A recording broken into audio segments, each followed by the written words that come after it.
الحمد لله وكفى وسلام على عباده الذين اصطفى أما بعد فأعوذ بالله من الشيطان الرجيم بسم الله الرحمن الرحيم قل إن كنتم تحبون الله فاتبعوني يحببكم الله وقال النبي صلى الله تعالى عليه وسلم إنما بعثت لأتمم مكارم الأخلاق صدق الله مولانا العظيم وصدق رسوله النبي الكريم ونحن على ذلك لمن الشاهدين والشاكرين والحمد لله رب العالمين رب اشرح لي صدري ويسر لي أمري واحلل عقدة من لساني يفقهوا قولي رب زدني علما رب زدني علما رب زدني علما سبحانك لا علم لنا إلا ما علمتنا إنك أنت العليم الحكيم اللهم صل على محمد وعلى آل محمد كما صليت على إبراهيم وعلى آل إبراهيم إنك حميد مجيد اللهم بارك على محمد وعلى آل محمد كما باركت على إبراهيم وعلى آل إبراهيم إنك حميد مجيد نام محمد سے دلوں کو سرور ملتا ہے، نگاہ فکر کو تازہ شعور ملتا ہے۔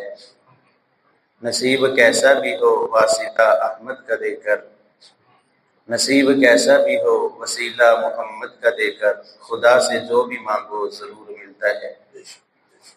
میرے واجب الاحترام معزز سامعین کرام، یہ ربیع الاول کا بابرکت اور مقدس مہینہ جا رہا ہے، اور اس مہینے اتنی فضیلت اور اہمیت اور اتنی برکت کیوں ہے؟ وجہ یہ ہے کہ اس مہینے کی نسبت جس ہستی سے جڑ گئی ہے وہ ہستی اس کائنات کی سب سے اعلیٰ ترین شخصیت ہے، وہ ہے جناب محمد مصطفیٰ احمد مجتبیٰ سرور کائنات صلی اللہ تعالی علیہ وآلہ وسلم۔ یہ بڑا بابرکت مہینہ اس وجہ سے ہے کہ اللہ کے محبوب پیغمبر اس مہینے کے اندر دنیا میں تشریف لائے ہیں۔ اس بات میں سب مورخین کا اتفاق ہے کہ آپ کی ولادت کا مہینہ وہ ربیع الاول کا مہینہ ہے، اور اس میں بھی سب کا اتفاق ہے کہ آپ کی وفات کا مہینہ وہ بھی ربیع الاول کا ہی مہینہ ہے۔ آپ دنیا سے پردہ فرما گئے ہیں تو وہ بھی ربیع الاول کا ہی مہینہ ہے۔ باقی کس دن ولادت ہوئی یہ بھی ہمیں حدیث سے پتہ چلتا ہے کہ وہ سوموار کا دن تھا جس دن اللہ کے نبی کی ولادت ہوئی ہے، اور جس دن انتقال ہوا ہے یہ بھی ہمیں روایت سے پتہ چلتا ہے کہ وہ سوموار کا ہی دن تھا۔ اب یہ دو باتیں جو ہیں، ایک تو مہینہ ربیع الاول کا اور ایک دن سوموار کا، اس میں کسی کا کوئی اختلاف نہیں ہے۔ باقی کس دن تاریخ کیا تھی اس میں جو ہے مورخین کا بہت زیادہ اختلاف ہے، کوئی بھی پکی بات نہیں کی جا سکتی۔ کیوں؟ پکی بات تو تب ہو یا قرآن میں ہو یا اللہ کے نبی کے فرمان میں ہو، دونوں میں نہیں ہے۔ یہ اختلاف آیا کیوں ہے؟ اس کی بھی مین وجہ یہ ہے کہ یہ جو ہجری سال کا آغاز ہوا ہے، ہجری تاریخ کو جو ہے وہ مقرر کیا گیا اور اس کا حساب و کتاب شروع ہوا ہے، یہ حضرت عمر رضی اللہ تعالیٰ عنہ کے زمانہ خلافت میں ہوا ہے۔ وہاں بھی یہ اختلاف تھا کہ ہم اسلامی ہسٹری کو محفوظ کرنا چاہتے ہیں تو کس چیز کو بنیاد بنایا جائے؟ تو بے شمار رائے آئی تھی لوگوں کی، لیکن جس پر صحابہ کرام کا اتفاق ہوا، حضرت عمر رضی اللہ تعالیٰ کو جو رائے پسند آئی وہ یہ تھی کہ ہم ہجری سال کا آغاز اللہ کے نبی کی ہجرت سے کرتے ہیں، ہجرت سے، اسی سے ہجری سال مشہور ہوا۔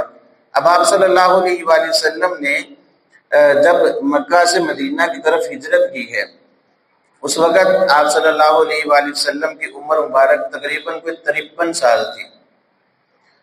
اب اندازہ کریں کہ یہ چاند کے جو مہینے ہیں، کوئی 29 کا ہوتا ہے، کوئی 30 کا ہوتا ہے۔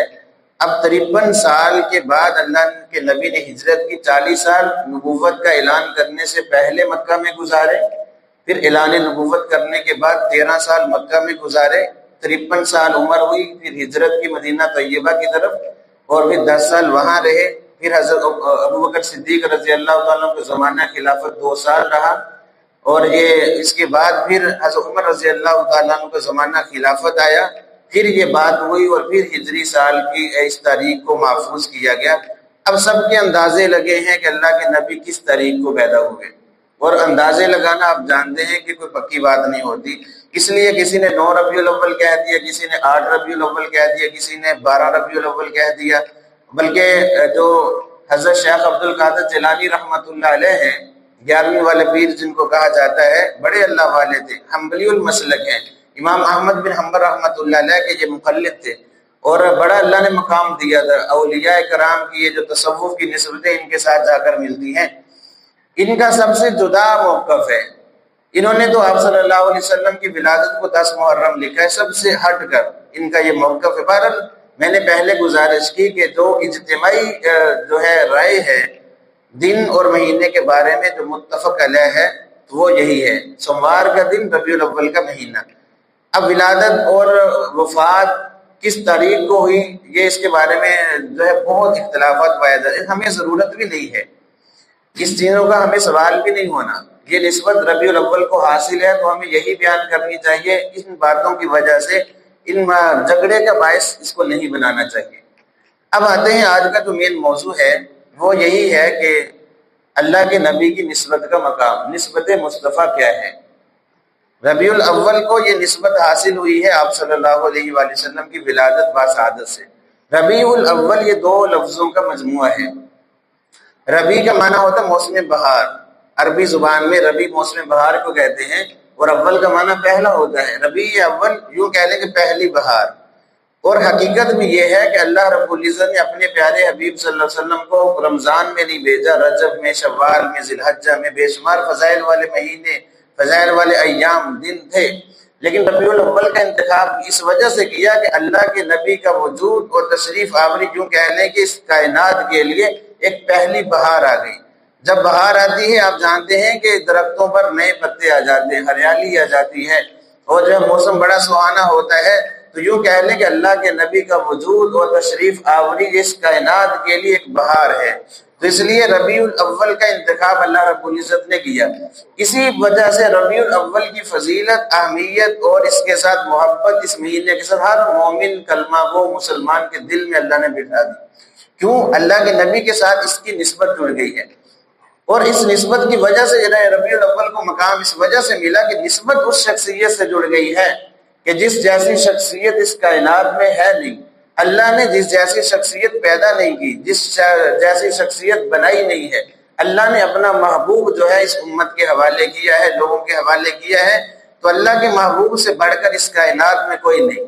اللہ کے نبی کا حسن و جمال دیکھیں، آپ جیسا حسن و جمال کہیں نہ نظر نہیں آتا، جس نے بھی دیکھا وہ دنگ رہ گیا۔ حضرت حسان بن ثابت رضی اللہ تعالیٰ کی جب نظر پڑی چہرہ نبوت پر تو پکار اٹھے فی البدی وَأَحْسَنُ مِنْكَ لَمْ تَرَ قَطُّ عَيْنِي وَأَجْمَلُ مِنْكَ لَمْ تَلِدِ النِّسَاءُ خُلِقْتَ مُبَرَّأً مِنْ كُلِّ عَيْبٍ كَأَنَّكَ قَدْ خُلِقْتَ كَمَا تَشَاءُ، کہ میں نے ایسا حسین آج تک دیکھا نہیں ہے، اور دیکھتے بھی کیسے، اللہ نے بنایا ہی نہیں ہے۔ اللہ نے اپنے پیارے حبیب جیسا کوئی حسین، آپ کا حسن و جمال سب سے اعلیٰ، آپ کا کردار سب سے اعلیٰ، آپ کا بچپن سب سے اعلیٰ، آپ کی جوانی سب سے اعلیٰ، آپ کا جو ہے نبوت کا زمانہ سب سے اعلیٰ، آپ صلی اللہ علیہ وسلم کی مکی زندگی سب سے اعلیٰ، مدنی زندگی سب سے اعلیٰ، اللہ کے نبی کا چلنا سب سے اعلیٰ، اللہ کے نبی کا بیٹھنا سب سے اعلیٰ، اللہ کے نبی کا رہن سہن سب سے اعلیٰ، انداز گفتگو سب سے اعلیٰ، اللہ کے نبی کا چہرہ مبارک سب سے اعلیٰ جس کی قسمیں اللہ نے اٹھائی ہیں، والضحیٰ اللہ کے نبی کی زلفیں سب سے اعلیٰ، واللیل اذا سجا جس کی قسمیں اللہ رب العزت نے اٹھائی ہیں، اور اللہ رب العزت نے آنکھوں کی قسمیں اٹھائی، اللہ کے نبی کی آنکھیں سب سے اعلیٰ، اللہ کے نبی کے ہونٹ سب سے اعلیٰ جن کا تذکرہ قرآن میں ہے، اللہ کے نبی کا سینہ سب سے اعلیٰ، اللہ کے نبی کی کمر مبارک سب سے اعلیٰ جس پر مہر نبوت ثبت تھی، جس پر محمد رسول اللہ لکھا ہوا تھا، اللہ کے نبی کو جس زاویے سے دیکھیں، جس اینگل سے دیکھیں سب سے اعلیٰ، کوئی ہے ہی نہیں جو اللہ کے نبی کا مد مقابل کوئی ہمسر ہو، کوئی ساتھی ہو، کوئی اللہ نے پیدا ہی نہیں کیا۔ اس ایسی عظیم الشان شخصیت اس کے ساتھ جس کی نسبت مل جائے گی، یاد رکھے وہ چیز بھی سب سے اعلیٰ اللہ رب العزت کی نظر میں ہو جائے گی۔ اب اللہ کے نبی صلی اللہ علیہ وسلم کے ساتھ جس کی بھی نسبت ملی ہے وہ کیا ہی نظارے، کیا اس کو اللہ نے بھی مقام و مرتبہ عطا فرمایا ہے۔ تو یاد رکھیں جتنی بھی نسبتیں ہیں ساری کی ساری کا مرکز اور محور وہ اللہ کے نبی صلی اللہ علیہ وآلہ وسلم ہے۔ آج 1400 سال بعد ہم مسجد میں بیٹھے ہیں، اس مسجد کی نسبت کا مرکز بھی اللہ کے نبی صلی اللہ علیہ وآلہ وسلم ہے۔ آج علماء واعظ و نصیحت کر رہے ہیں، ان واعظ و نصیحت ان علماء کا علم یہ بھی اللہ کے نبی کی نسبت ہے، اللہ کے نبی کے ساتھ جا کر جڑ رہا ہے۔ اسی لیے اللہ کے نبی نے فرمایا العلماء ورثۃ الانبیاء کہ علماء انبیاء کے وارث ہیں۔ یہ قرآن ہمارے سامنے موجود ہے، یہ قرآن اللہ کے نبی کے ساتھ نسبت، گہری نسبت ہے اس قرآن کی، جہاں اللہ کے نبی ہوتے وہاں پیچھے پیچھے یہ قرآن بھی ہوتا۔ اللہ کے نبی اگر غار میں ہے تو قرآن غار میں پہنچا۔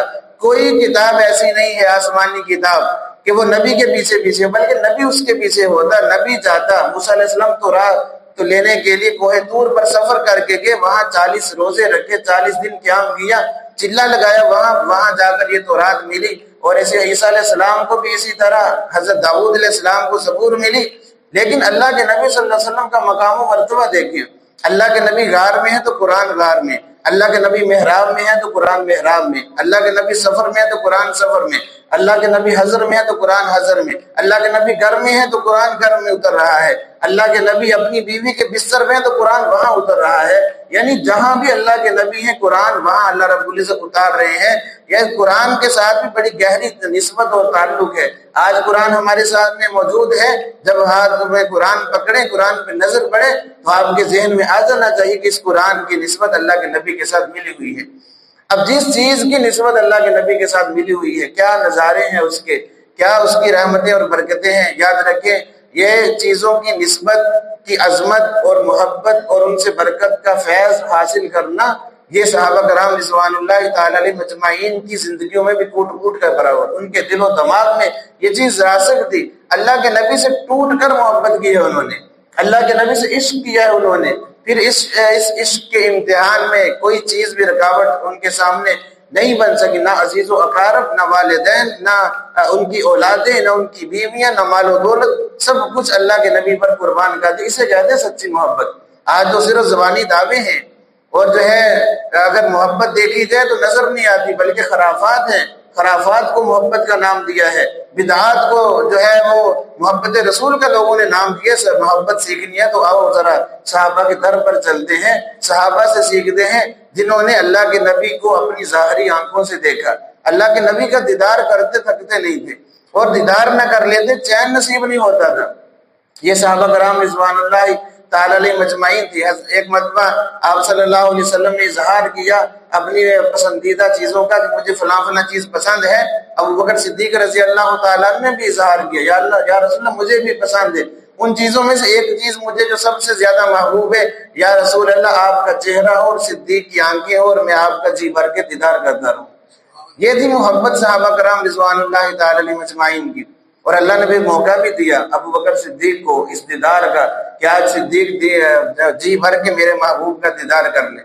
وہ موقع کیسے آیا؟ غار ثور میں اللہ کے نبی صلی اللہ علیہ وسلم جب ہجرت کی رات وہاں پہنچے ہیں، اور اس وقت اللہ کے نبی کے ساتھ جانا کوئی معمولی کام نہیں تھا، اور جو ہے ادھر اعلان ہو چکا تھا اللہ کے نبی کو جو لے کر آئے گا زندہ یا قتل کر کے، الیاذ باللہ 100 اونٹ اس کو انعام، سر کی قیمت لگ چکی تھی۔ اور اس حالت میں ابو بکر صدیق رضی اللہ تعالیٰ عنہ اس امت کے سب سے بڑے بہادر، اس امت کے سب سے بڑے عالم وہ ابو بکر صدیق رضی اللہ تعالیٰ عنہ ہیں۔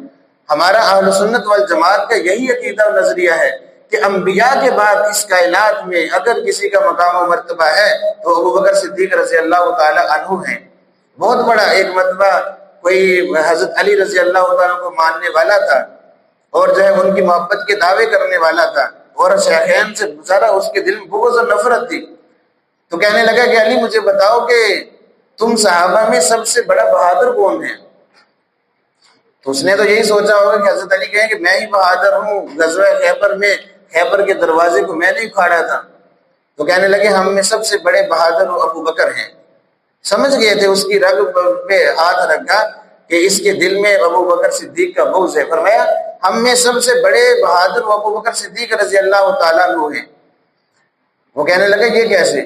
فرمایا کہ یہ ایسے کہ اللہ کے نبی صلی اللہ علیہ وسلم نے ایک مرتبہ مجھے بیت اللہ کو جب فتح کیا تو یہاں مورتیاں بنائی ہوئی تھی، انہوں نے بت بنائے ہوئے تھے، مجھے کہا کہ علی تم جو ہے میرے کندھوں پر چڑھ جاؤ اور جو ہے ان بتوں کو توڑ دو۔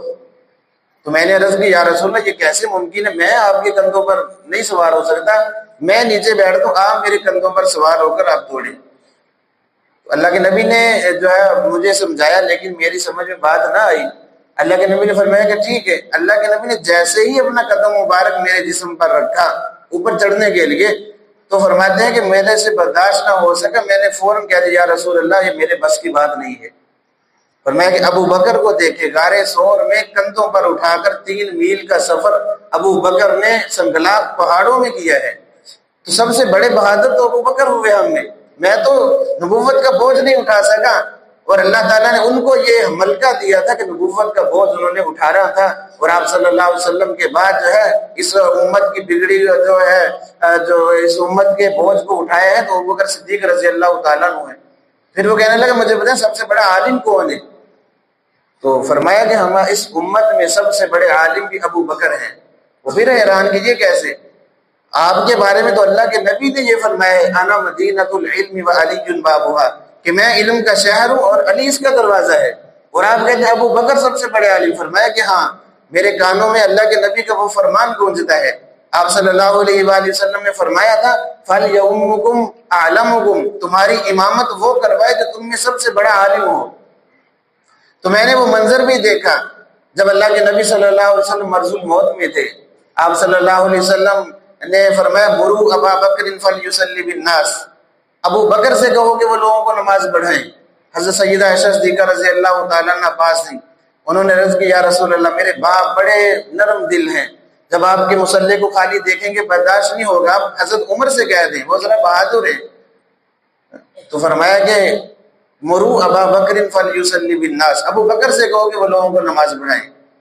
تو میں نے دیکھا پھر صحابہ نے اللہ کے نبی کے اس فرمان کے مطابق ابو بکر کو مصلی پہ کیا، اور 17 نمازیں اللہ کے نبی کی زندگی میں ابو بکر رضی اللہ تعالی عنہ نے پڑھائی مصلی رسول پر، اور اللہ کے نبی نے فرمایا تمہاری امامت وہ کروائے جو بڑا عالم ہو، اور اللہ کے نبی نے خود مصلی ابو بکر کے حوالے کیا، تو معلوم ہوا کہ اس امت میں سب سے بڑے عالم بھی ابو بکر صدیق رضی اللہ تعالیٰ عنہ ہیں۔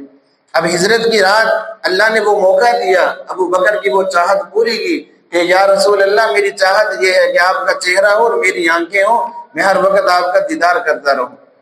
تو غزوہ وہ غار ثور میں اللہ کے نبی صلی اللہ علیہ وسلم لمبا واقعہ ہے، غار میں تشریف لے گئے ابو بکر رضی اللہ عنہ، پہلے صفائی کی سارا معاملہ، پھر اپنی گود میں اللہ کے نبی کا سر مبارک رکھا اور اللہ کے نبی کو لٹایا، اور آپ صلی اللہ علیہ وسلم گود میں آرام فرما رہے، سو گئے، آنکھ لگ گئی، اور ابو بکر صدیق دیدار کرتے رہے۔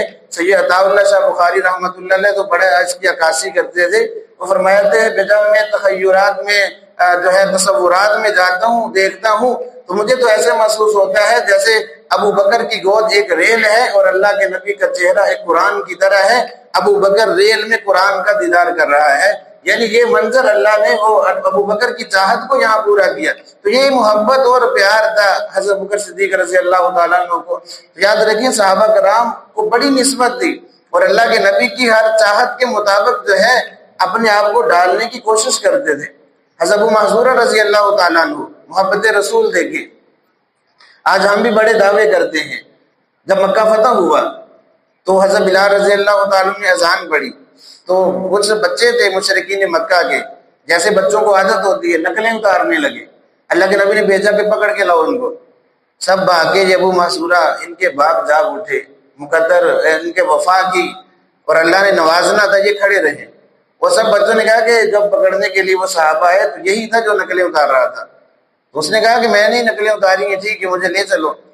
اب اللہ کے نبی کی خدمت میں لایا گیا، اب یہ بچے تھے اور آپ صلی اللہ علیہ وسلم نے شفقت سے ہاتھ ان کے سر پر رکھا تو فرمایا کہ بولو کیا کہہ رہے تھے۔ جیسے انہوں نے پھر اذان پڑھنا شروع کی تو پہلے جو جملے تھے اشہد اللہ الہ الا اللہ آہستہ آواز میں گئے، کیونکہ یہ تو نہیں گواہی دینا چاہتے تھے۔ مشرکین مکہ اللہ کی وحدانیت کو نہیں مانتے تھے، یہ تو بتوں کے پجاری تھے۔ آپ صلی اللہ علیہ وسلم فرمایا کہ ان الفاظ کو ذرا بلند آواز سے کہو، پھر دوسری مرتبہ میں بلند آواز سے کہا، پھر اسی طرح جو ہے اشہد ان محمد رسول اللہ پہلے آہستہ آواز میں، کیونکہ یہ تو انکار کرتے تھے اس بات کا۔ فرمایا کہ بلند آواز سے کہو۔ اب انہوں نے اذان مکمل کی، اللہ کے نبی صلی اللہ علیہ وسلم نے ان کے لیے برکت کی دعا کی، ان کے سر پر ہاتھ پھیرا، ان کے دل میں ایمان اتر گیا، مسلمان ہو گئے، اور آپ صلی اللہ علیہ وسلم نے وہیں جو ہے ان کو مکہ کا مؤذن مقرر کر دیا کہ آج کے بعد مکہ میں آپ اذان پڑھیں گے۔ ان کی حالت یہ تھی جب بڑے ہو گئے، ان کے بال بڑے بڑے عورتوں کی طرح تھے۔ کسی نے پوچھا کیسے شخص ہو یار، اتنے بڑے بال رکھے ہوئے ہیں۔ اب محبت دیکھیں تو فرمانے لگے کہ یہ جو بال تمہیں بڑے نظر آ رہے ہیں، ان بالوں پہ اللہ کے نبی نے اپنا ہاتھ پھیرا تھا۔ میرا یہ ضمیر گوارا نہیں کرتا کہ میں کینچی اس طرح سے ان بالوں کو کٹوا دوں، میں اسی حالت میں اللہ کے نبی سے ملنا چاہتا ہوں، اس لیے میں ان بالوں کی لاج میں نے رکھی ہے، اللہ کے نبی کے ہاتھوں کی نسبت میں ان کو نہیں اترواتا، اس لیے میں نے یہ لمبے بال رکھے کہ ان کی نسبت اللہ کے نبی کے ساتھ جڑ چکی ہے۔ یعنی اس طرح قدر کیا کرتے تھے۔ حضرت خالد بن ولید رضی اللہ تعالیٰ عنہ بڑے سپہ سالار گزرے ہیں، بڑی فتوحات ان کے ہاتھوں پر ہوئی ہیں۔ ان کا ایک راز تھا ان کی فتوحات کا، اور وہ راز کیا تھا کہ ان کے پاس ایک ٹوپی تھی جو جنگ کے وقت پہنتے تھے، اور اس کے اندر اللہ کے نبی صلی اللہ علیہ وسلم کے بال مبارک سلے ہوئے تھے۔ دلائل النبوہ کتاب میں یہ واقعہ درج کیا ہے، مستدرک حاکم میں یہ واقعہ موجود ہے، کوئی من گھڑت بات نہیں ہے، حوالہ آپ کے سامنے رکھا ہے۔ ان کے وہ بال سلے ہوئے تھے ٹوپی کے اندر، اور جب بھی وہ پہنتے تو اس جنگ میں اللہ تعالیٰ ان بالوں کی برکت سے ان کو فتح نصیب فرما دیتے۔ جنگ یرموک میں ان کی ٹوپی گر گئی۔ اب جو وہ کافروں کے اندر تھے وہاں سے نکلنا اور ٹوپی کی حفاظت بڑا مشکل تھا۔ انہوں نے اپنی جان پر کھیل کر جو ہے لبکے اور ٹوپی کو اٹھایا اور اپنے سر پہ لیا۔ کسی نے کہا کہ آپ نے اپنی جان کو مشقت میں کیوں ڈالا اس ٹوپی کی خاطر؟ فرمایا کہ آپ نہیں جانتے کہ یہ وہ ٹوپی ہے جس کے اندر اللہ کے نبی کے بال مبارک سلے ہوئے ہیں، اور اس کی وجہ سے کبھی بھی کسی جنگ میں مجھے شکست نہیں ہوئی۔ اللہ تعالیٰ ہر جنگ میں مجھے فتح و کامیابی نصیب فرماتے ہیں۔ اب دیکھیں اللہ کے نبی کے بالوں کی تبرک اور جو ہے نسبت صحابہ کرام کے دل میں کتنی عظیم الشان تھی۔ حضرت انس رضی اللہ تعالیٰ عنہ، آج میری بات اسی پر ہے کہ جس چیز کی نسبت اللہ کے نبی سے مل جاتی ہے، ہو جاتی ہے، وہ چیز سب سے اعلیٰ اور افضل ہو جاتی ہے۔ حضرت انس رضی اللہ تعالیٰ عنہ کے پاس ایک تولیہ تھا، یہ خود بیان فرماتے ہیں کہ ایک مرتبہ میرے گھر میں اللہ کے نبی صلی اللہ علیہ وسلم تشریف لائے، دعوت کا کھانا کھایا، اور ایک وہاں تولیہ تھا، کپڑا تھا، رومال تھا، جس کے ساتھ اللہ کے نبی نے اپنے ہاتھوں کو جو ہے وہ صاف کیا۔ ہم نے بعد میں دیکھا کہ اس کپڑے کو آگ نہیں چھوتی تھی، بلکہ جب وہ گندا میلا ہو جاتا ہم اس کو تندور میں ڈال دیتے، جلتی ہوئی آگ میں ڈال دے، اور آگ اس کا میل کچیل تو کھا جاتی لیکن اس کپڑے کو نہیں جلاتی تھی۔ اور یہ دیکھیں اللہ کے نبی کا ایک معجزہ بھی ہے، اور یہ تبرک بھی ہے، برکت بھی ہے کہ اس کپڑے کی نسبت بھی اللہ کے نبی کے ہاتھوں سے ہو گئی، تو اللہ نے جو ہے اس کپڑے پر بھی آگ کو حرام کر دیا، آگ اس کو جلا نہ سکی۔ اور اندازہ کریں کہ جن صحابہ کی نسبت اللہ کے نبی سے ہوگی، اہل بیت کی نسبت اللہ کے نبی سے ہوگی، یا جس امتی کی نسبت اللہ کے نبی سے ہوگی، آگ کیسے جلائے گی اس کو؟ اس لیے یہ نسبت کی بڑی قدر ہے۔ آپ صلی اللہ علیہ وآلہ وسلم کے ساتھ یہ نسبت صحابہ کرام کو حاصل تھی۔ حضرت عمر رضی اللہ تعالیٰ عنہ بیت اللہ کا طواف کر رہے تھے، حجر اسود پر پہنچے اور کہنے لگے حجر اسود، میں تجھے جانتا ہوں کہ تو کسی نفع نقصان کا مالک نہیں، صرف محض ایک پتھر ہے۔